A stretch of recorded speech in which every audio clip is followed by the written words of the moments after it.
ಪ್ರಿಯರಾದವರ, ಯೇಸುಕ್ರಿಸ್ತನ ನಾಮದಲ್ಲಿ ನಿಮಗೆ ನನ್ನ ಪ್ರೀತಿಯ ವಂದನೆಗಳು. ಹೇಗಿದ್ದೀರಾ? ಚೆನ್ನಾಗಿದ್ದೀರಾ? ಸೋತು ಹೋಗಬೇಡಿ. ಯೇಸುಕ್ರಿಸ್ತನು ಪ್ರತಿನಿತ್ಯ ನಿಮ್ಮೊಟ್ಟಿಗೆ ಮಾತನಾಡುತ್ತಾ ಇದ್ದಾನಲ್ಲ, ನೀವು ಆತನ ಕೈ ಹಿಡಿದುಕೊಂಡು ನಡೆಯುತ್ತಾ ಇದ್ದೀರಾ? ಇಂದು ಆತನೊಟ್ಟಿಗೆ ಮಾತನಾಡಿದ್ದೀರಾ? ಆತ ನಿಮ್ಮೊಟ್ಟಿಗೆ ಮಾತನಾಡಲು ಅವಕಾಶ ಕೊಟ್ಟಿರಾ? ಸತ್ಯವೇದವನ್ನು ಓದಿದ್ದೀರಾ? ಇಂದು ಮುಂಜಾನೆ ದೇವರು ನನ್ನೊಟ್ಟಿಗೆ ಮಾತನಾಡಿದರು.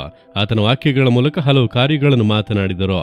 ನಾನು ಆತನೊಂದಿಗೆ ಹಲವು ಕಾರ್ಯ ಮಾತನಾಡಿದ, ಅದಕ್ಕೆ ಸಂತೋಷವಾಗಿದ್ದೇನೆ. ದಿನ ಆತನೊಟ್ಟಿಗೆ ಮಾತನಾಡಿ ಆತ ನಿಮ್ಮೊಟ್ಟಿಗೆ ಮಾತನಾಡಲು ಅವಕಾಶ ಕೊಡಿ, ಸಂತೋಷವಾಗಿ ಇರಬಹುದು. ನೋಡಿದಿರಾ, ಈ ಸ್ಥಳ ಬಹಳ ಸುಂದರವಾಗಿದೆ ಅಲ್ಲ? ಲಂಡನ್ ಅಲ್ಲಿ ಬಕಿಂಗ್ಹ್ಯಾಮ್ ಅರಮನೆ ಇದೆ ಅಲ್ಲ, ರಾಜವಂಶಸ್ಥರ ಅರಮನೆ. ಆ ಅರಮನೆಯ ಮುಂಭಾಗದಲ್ಲಿ ಸುಂದರವಾದ ತೋಟವನ್ನು ನಿರ್ಮಿಸಿದ್ದಾರೆ. ಅಲ್ಲಿಂದ ನಿಮ್ಮೊಟ್ಟಿಗೆ ಮಾತನಾಡುತ್ತಾ ಇದ್ದೇನೆ. ನೀವು ಈ ಸ್ಥಳವನ್ನೆಲ್ಲ ನೋಡಬೇಕು, ಸವಿಯಬೇಕು. ದೇವರು ತನ್ನನ್ನು ಪ್ರೀತಿಸುವಂತಹ ಜನರನ್ನು ಹೇಗೆ ಘನಪಡಿಸಿದ್ದಾರೆ ಎಂಬುದನ್ನೆಲ್ಲ ನೋಡಬೇಕೆಂದು ಈ ಸ್ಥಳವನ್ನೆಲ್ಲ ನಿಮಗೆ ತೋರಿಸುತ್ತಾ ಇದ್ದೇವೆ. ಯಾಕೆಂದ್ರೆ ಇಂಗ್ಲೆಂಡ್ ದೇಶದ ರಾಜ ಕುಟುಂಬ ಇದೆ ಅಲ್ಲ, ಕ್ವೀನ್ ಎಲಿಜಬೆತ್ ಕೊನೆಯದಾಗಿ, ಅವರು ಯೇಸುವಿನ ಮೇಲೆ ಬಹಳ ನಂಬಿಕೆ ಪ್ರೀತಿಯನ್ನು ಇಟ್ಟಂತವರು. ದಿನ ಬೆಳಗ್ಗೆ ಎದ್ದು ಸತ್ಯವೇದವನ್ನು ಓದಿ ಪ್ರಾರ್ಥಿಸುವರಂತೆ. ಭಾನುವಾರ ಆರಾಧನೆಯಲ್ಲಿ ಭಾಗವಹಿಸುವರಂತೆ. ಅವರು ಆರಾಧನೆಯಲ್ಲಿ ಭಾಗವಹಿಸಿ ಹಿಂತಿರುಗುತ್ತಾ ಇರುವುದನ್ನು 2 ಬಾರಿ ನೇರವಾಗಿ ನಾನೇ ನೋಡುವಂತ ಶ್ಲಾಘ್ಯ ಸಿಕ್ಕಿತು. ಅವರ ಮಕ್ಕಳು ಮೊಮ್ಮಕ್ಕಳನ್ನೆಲ್ಲ ಒಟ್ಟಿಗೆ ಕರೆದುಕೊಂಡು ಬಂದು ಆರಾಧನೆಯಲ್ಲಿ ಭಾಗವಹಿಸಿರುವುದನ್ನು ನಾನೇ ನೋಡಿದ್ದೇನೆ. ಯೇಸುವನ್ನು ಪ್ರೀತಿಸಿ ಆತನನ್ನು ಆಶ್ರಯಿಸಿಕೊಂಡದ್ದರಿಂದ ಕರ್ತನು ಆ ಕುಟುಂಬವನ್ನು ಆಶೀರ್ವದಿಸಿ ಉನ್ನತಕ್ಕೇರಿಸಿ ಘನಪಡಿಸಿದ್ದಾರೆ. ಅದೇ ರೀತಿ ವಿಕ್ಟೋರಿಯಾ ಮಹಾರಾಣಿ ಅವರ ಒಂದು ಕಾಲದಲ್ಲಿಯೇ ಲೋಕದ ಅನೇಕ ಭಾಗಗಳನ್ನು ಇಂಗ್ಲೆಂಡ್ ದೇಶ ಆಳ್ವಿಕೆ ಮಾಡುತ್ತಾ ಇತ್ತು. ಅವರ ಬಳಿ ಕೇಳಿದರು, ಹೇಗೆ ನಿಮ್ಮಿಂದ ಅನೇಕ ದೇಶಗಳನ್ನು ಈ ರೀತಿ ನಿರ್ವಹಿಸುವುದಕ್ಕೆ ಸಾಧ್ಯ ಎಂಬುದಾಗಿ. ಆಗ ಈ ಸತ್ಯವೇದವನ್ನು ಅವರು ಎತ್ತಿ ತೋರಿಸಿದರು. ಈ ದೇವರ ವಾಕ್ಯವೇ ಇದಕ್ಕೆ ಕಾರಣ ಎಂಬುದಾಗಿ. ನಿಮ್ಮ ಜೀವಿತದಲ್ಲೂ ಈ ಸತ್ಯವೇದಕ್ಕೆ ಮೊದಲ ಸ್ಥಾನವನ್ನು ಕೊಡಿರಿ, ಓದಿರಿ, ಧ್ಯಾನಿಸಿರಿ, ಆಶೀರ್ವಾದವಾಗಿ ಇರುತ್ತೀರಿ. ಸರಿ, ಈ ದಿನದಲ್ಲಿ ದೇವರು ನನಗೆ ಯಾವ ವಾಕ್ಯವನ್ನು ಇಟ್ಟಿದ್ದಾರೆಂದು ಅಂದುಕೊಳ್ಳುತ್ತೀರಾ? ಚೆಫನ್ಯನ ಪ್ರವಾದನೆಯ ಗ್ರಂಥ 3ನೇ ಅಧ್ಯಾಯ 15ನೇ ವಾಕ್ಯ. ದೇವರು ಹೇಳುತ್ತಾರೆ, ಇನ್ನು ಕೇಡಿಗೆ ಅಂಜದಿರುವಿ. ನನ್ನ ಮಗನೇ, ನನ್ನ ಮಗಳೇ, ಇನ್ನು ನೀನು ಕೇಡಿಗೆ ಅಂಜದಿರುವಿ. ಇದುವರೆಗೂ ನೀವು ಕೇಡುಗಳನ್ನು ಕಂಡಿರಬಹುದು. ನಿಮ್ಮ ಊರಿನಲ್ಲಿ ನಿಮಗೆ ಕೇಡು ಮಾಡುವಂತ ಜನರು, ನೀವು ವಾಸಿಸುವಂತ ಗ್ರಾಮದಲ್ಲಿ, ಪಟ್ಟಣದಲ್ಲಿ ಕೇಡು ಮಾಡುವಂತ ಜನರು, ನಿಮ್ಮ ಸಭೆಯೊಳಗೆ ಕೂಡ ನಿಮಗೆ ಕೇಡು ಮಾಡುವಂತ ಜನರು ಇರಬಹುದು. ನೀವು ವ್ಯಾಪಾರ ಮಾಡುವ ಸ್ಥಳದಲ್ಲಿ, ಕೆಲಸ ಮಾಡುವ ಸ್ಥಳದಲ್ಲಿ ನಿಮಗೆ ಕೇಡು ಮಾಡುವಂತ ಜನರು ಇರಬಹುದು.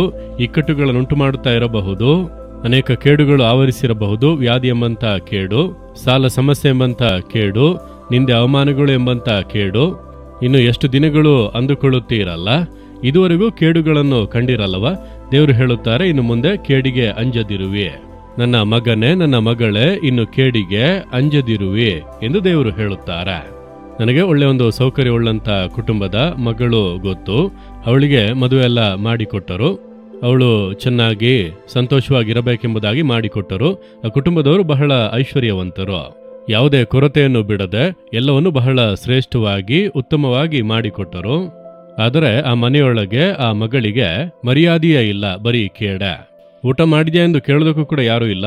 ಎಲ್ಲರೊಂದಿಗೆ ಕುಳಿತು ಊಟ ಮಾಡೋದಕ್ಕೆ ಆಗದು. ಕೆಲಸದವಳ ರೀತಿಯಲ್ಲಿ ಅವಳನ್ನು ನೋಡಿದರು. ಎಲ್ಲರೂ ತಿಂದ ಮೇಲೆ ಉಳಿದರೆ ಅವರು ತಿನ್ನಬಹುದು ಅಷ್ಟೇ. ಗಂಡನ್ನು ಗೌರವಿಸುವುದಿಲ್ಲ. ಕುಟುಂಬದಲ್ಲಿರುವಂತ ಯಾರು ಮರ್ಯಾದೆ ಕೊಡುವುದಿಲ್ಲ. ದೊಡ್ಡ ಹಣವಂತ ಕುಟುಂಬಕ್ಕೆ ಸೇರಿದಂತ ಮಗಳು ಆ ಕುಟುಂಬದಲ್ಲಿ ಹೋಗಿ ಕೇಡನ್ನು ಅನುಭವಿಸುತ್ತಾ ಇದ್ದಳು. ಯಾವಾಗಲೂ ಪ್ರಾರ್ಥನೆ ಮಾಡುವುದಕ್ಕಾಗಿ ಆ ಮಗಳ ತಾಯಿಯವರು ನನ್ನ ಬಳಿಗೆ ಕರೆದುಕೊಂಡು ಬರುವರು. ಆ ಮಗಳು ಏನು ಮಾತನಾಡುವುದಿಲ್ಲ, ಮೌನವಾಗಿ ಶಾಂತವಾಗಿರುವಳು. ಅವಳ ಮನೆಯಲ್ಲಿ ನಡೆಯುವುದನ್ನು ಕೂಡ ಅವಳು ಹೇಳುವುದಿಲ್ಲ. ಅಮ್ಮನಿಗೆ ತಿಳಿಯದು, ಕುಟುಂಬದವರಿಗೆ ತಿಳಿಯದು, ಸೇವಕರ ಬಳಿ ಕೂಡ ಹೇಳುವುದಿಲ್ಲ. ಆದರೆ ಪ್ರಾರ್ಥಿಸುವಾಗ ನಾನು ನೋಡಿದ್ದೇನೆ, ಹಾಗೆ ಅಳುತ್ತಾ ಇರುವಳು. ಅವಳ ಕಣ್ಣುಗಳಲ್ಲಿ ಕಣ್ಣೀರು ಸುರಿಯುತ್ತದೆ. ಅವಳ ಭಾರವನ್ನು ಕರ್ತನ ಬಳಿಯಲ್ಲಿ ಮಾತ್ರ ಹೇಳುತ್ತಾ ಇದ್ದಾಳೆಂಬುದಾಗಿ ನನಗೆ ಗೊತ್ತು. ನಾನು ಆ ಮಗಳಿಗೋಸ್ಕರ ಪ್ರಾರ್ಥನೆ ಮಾಡುವಾಗ ಆ ಮಗಳ ಕಷ್ಟಗಳನ್ನು ನಾನು ಪವಿತ್ರಾತ್ಮನ ಮೂಲಕ ಅರಿತುಕೊಂಡು ಅವಳಿಗಾಗಿ ಪ್ರಾರ್ಥಿಸಿದ್ದೇನೆ. ನಾನು ಅವಳ ಬಳಿ ಏನು ಕೂಡ ಕೇಳಲಿಲ್ಲ. ಆದರೆ ಕೆಲ ವರ್ಷಗಳು ಕಳೆದವು. ಒಂದು ದಿನ ದೇವರು ಆ ಕೇಡಿಗೆಲ್ಲ ಅಂತ್ಯವನ್ನು ಉಂಟು ಮಾಡಿದರು. ಆ ಮಗಳೊಂದಿಗೆ ತಾನು ಇರುವುದನ್ನು ತೋರ್ಪಡಿಸುವಂತೆ ಆ ಮನೆಯವರಿಗೆ ಈ ಮಗಳ ಕುರಿತು ಕರ್ತನ ಭಯ ಉಂಟಾಯಿತು. ಗಂಡನಿಗೆ, ಆ ಮನೆಯವರಿಗೆ ಈ ಮಗಳ ಮೇಲೆ ಒಂದು ಭಯ ಉಂಟಾಯಿತು. ಈಗ ಅದೇ ಮನೆಯಲ್ಲಿ ರಾಣಿಯಂತೆ ಬಾಳುವಂತೆ ದೇವರು ಮಾಡಿದರು. ಏನೇ ವಿಷಯವಿದ್ದರೂ, ಏನೇ ಕಾರ್ಯವಿದ್ದರೂ ಈ ಮಗಳ ಬಳಿಯಲ್ಲಿ ಬಂದು ಕೇಳಿ ಪ್ರಾರ್ಥನೆ ಮಾಡಿ ಹೇಳು ಎಂಬುದಾಗಿ ಹೇಳುವಂತೆ ಮಾಡಿಬಿಟ್ಟರು.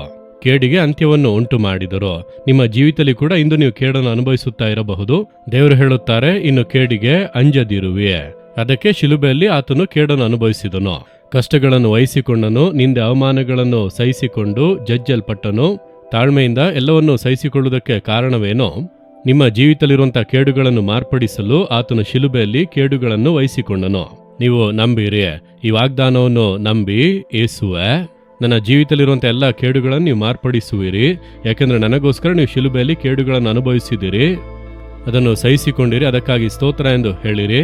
ಇಂದಿನಿಂದಲೇ ನೀವು ಅದ್ಭುತಗಳನ್ನು ಕಾಣುವಿರಿ. ಹೇಳುವಿರಾ, ದೇವರೇ ಇನ್ನು ಕೇಡಿಗೆ ಅಂಜದಿರುವಿ ಎಂಬಂಥ ವಾಗ್ದಾನ ನನಗಾಗಿ, ನನಗೋಸ್ಕರ ಶಿಲುಬೆಯಲ್ಲಿ ಎಲ್ಲ ಕೇಡುಗಳನ್ನು ಸ್ವೀಕರಿಸಿ ಕಷ್ಟಗಳನ್ನು ಅನುಭವಿಸಿ ತಾಳ್ಮೆಯಿಂದ ಸಹಿಸಿಕೊಂಡಿರಿ.